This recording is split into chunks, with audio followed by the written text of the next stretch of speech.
This is because about an eighth of a mile down the track, there is a large grove of aspen trees. In any of the mining era, that grove of aspens was actually a baseball field. The miners had set in place to play game of ball with their friends and family on the weekends. It's quite possible that those miners were the original Colorado Rockies baseball team. However, I don't know if they compare to today's Rockies, because you see, back then, they were playing in the minor leagues. Yeah, that joke is why we don't throw tomatoes in the gift shop. This railroad, like the original GP&L, is narrow gauge, which means that the rails are only 3 feet apart.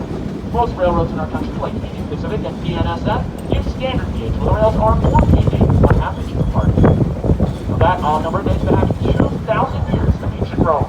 Turns out the Romans found that 4 feet 8.5 inches was a perfect width of a war chariot to fit behind 2 horses.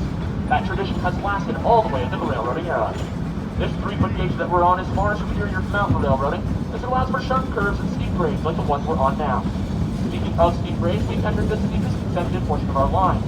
It's known as the ladder track. It has a descending 4% grade. This means for every 100 feet we travel, we drop 4 feet in elevation. Now, while that might not seem very steep, this means that a locomotive is 14 feet lower than the car at the opposite end of the train. As we're descending down the line, you notice that we've now entered a field of boulders. When the railroad was being built in the 1880s, there was no heavy machinery to move these boulders. They therefore had to be hand drilled, packed with black powder, and blasted in a distance small enough to be moved by hand or horse. Now, who do you suppose had the honor of lighting the fuse and getting out of the way? Well, of course, only the most agile of us. Children. Children between the ages of 7 and 14 were employed by the railroad and known as powder monkeys. These powder monkeys were paid an honest wage of between 50 and 75 cents a day. Their natural speed and agility gave them the ability to light the fuse and run away before a sea of granite came raining down upon them. So kids, you remember that the next time your parents ask you to go and clean your room, there are far worse things they could have you be doing instead.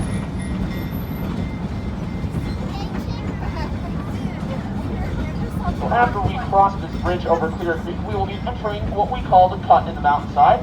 As we're going through the cut, I'd like to direct your attention to the stone retaining walls that are on either side of the train. Now, these walls have been standing for over 130 years and were laid in the 1880s by Cornish and Welsh miners using a method known as dry stacking. If you look very closely at these walls, you'll notice there is no mortar or cement working together. It's held up by friction and gravity alone. These walls have required almost no maintenance over the past century, and the metal retaining bolts you see on the left-hand side were added after the construction of I-70 only to ensure the wall stability. If you take a glance up and to the left, you can see the I-70 is almost directly above us.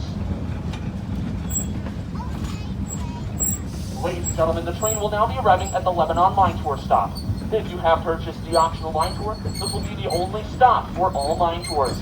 Before you depart the train, please be sure that you have all of your personal possessions and belongings with you.